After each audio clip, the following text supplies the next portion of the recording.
Okay, we have cute furry animal. You add one extra sharp knife and you pour blood on an altar, and that equals one happy God. If you're squeamish, you might want to turn away. No, my friends, I'm not going to do that. Why? Because I'm not insane.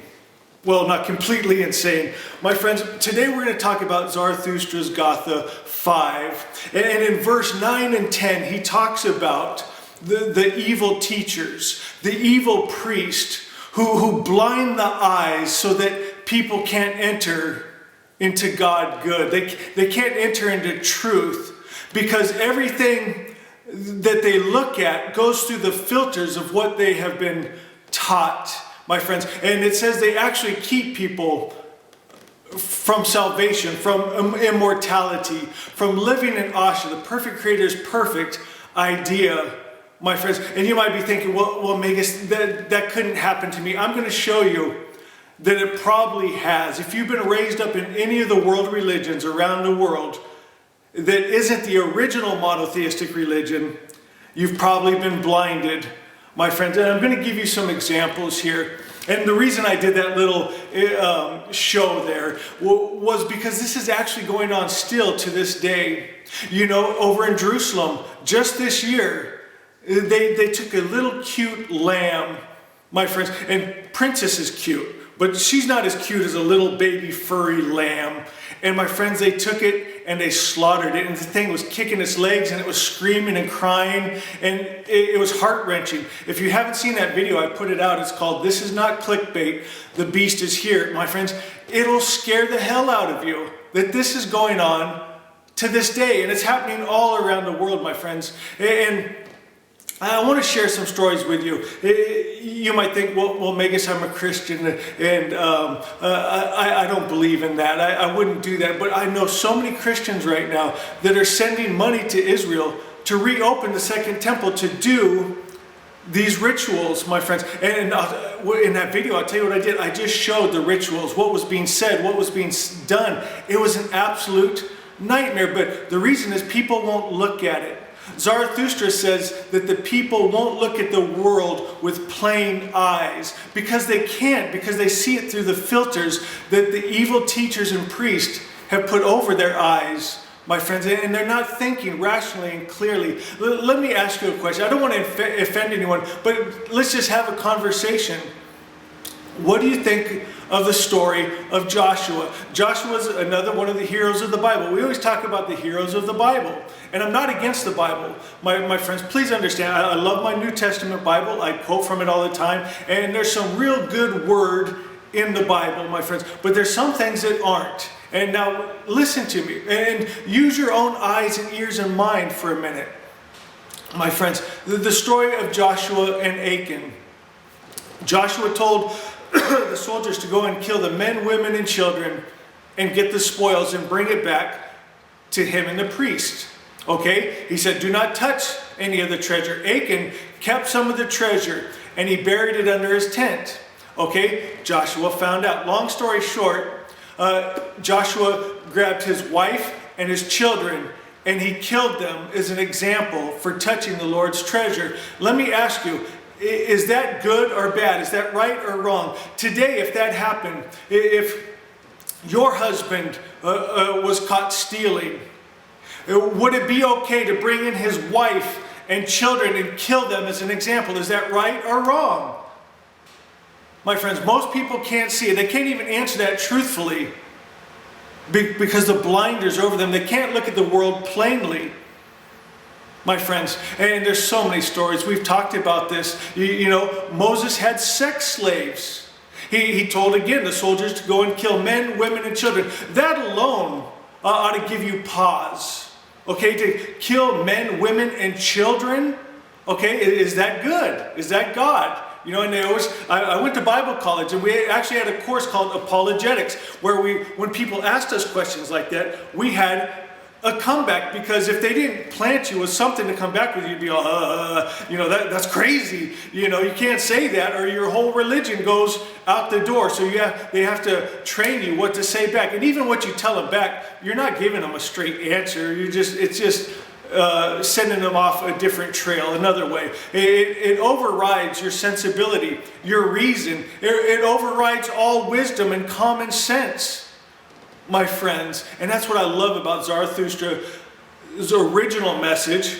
It makes sense. It's reasonable. It's good, my friends. There's nothing in our books that rub you the wrong way, like every other text around the world, my friends. And we could go on story after story. So Moses killed the men, women, and children. But guess what? He kept the hot chicks for sex slaves.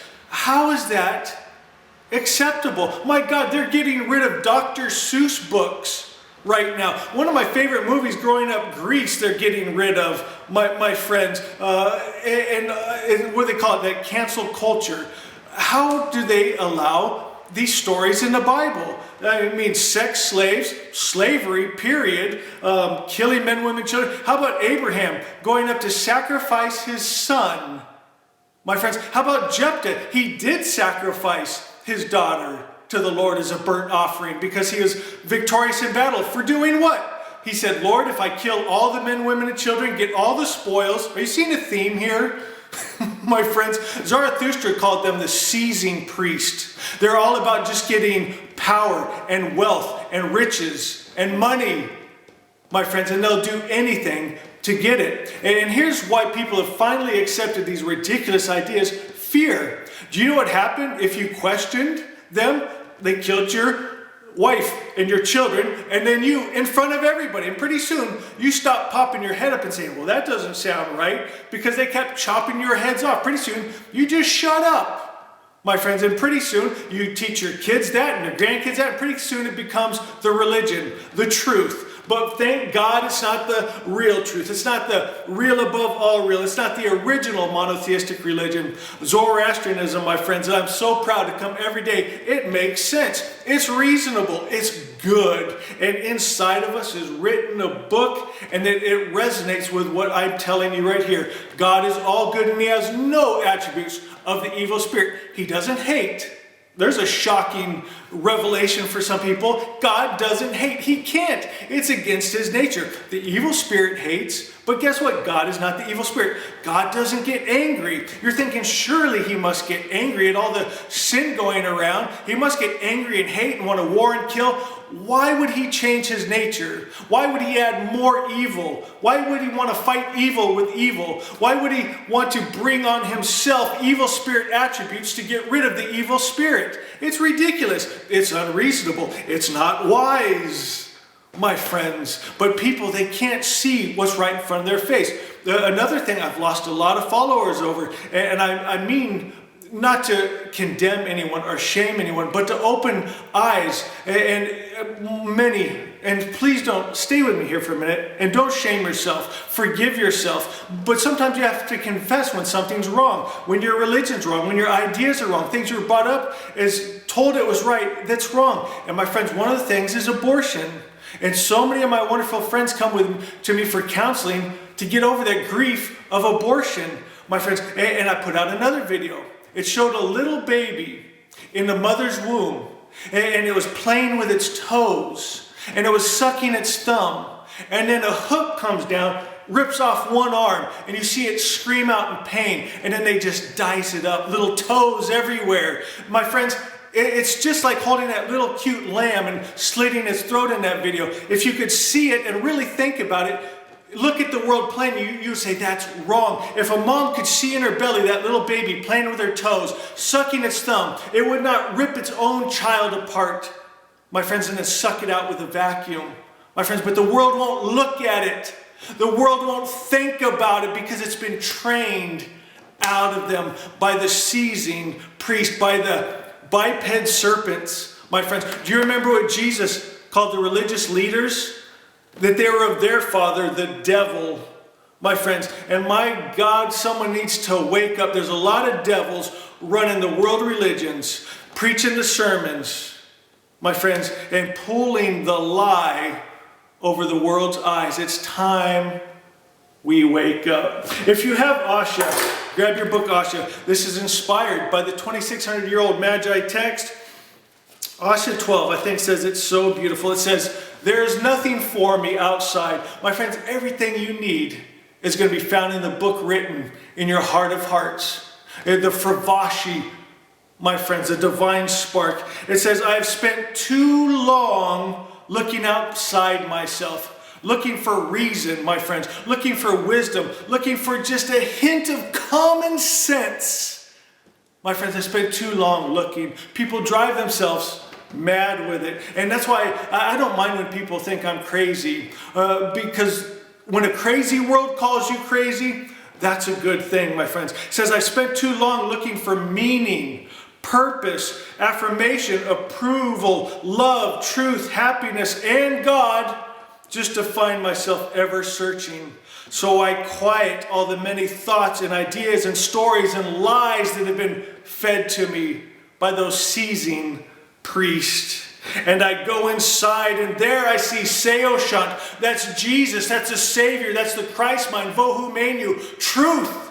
Asha is inside of you. I go inside, and there I see the Savior. And I have a realization, my friends, a realization that there is no separation from my good, my God. For in truth, we are one. I come from good spirit, and I'm made of good spirit, and I shall return to good spirit. Oh, all the truth and happiness I was looking for, it is here right now. For God, good, is omnipresent, and so your good and truth is here right now.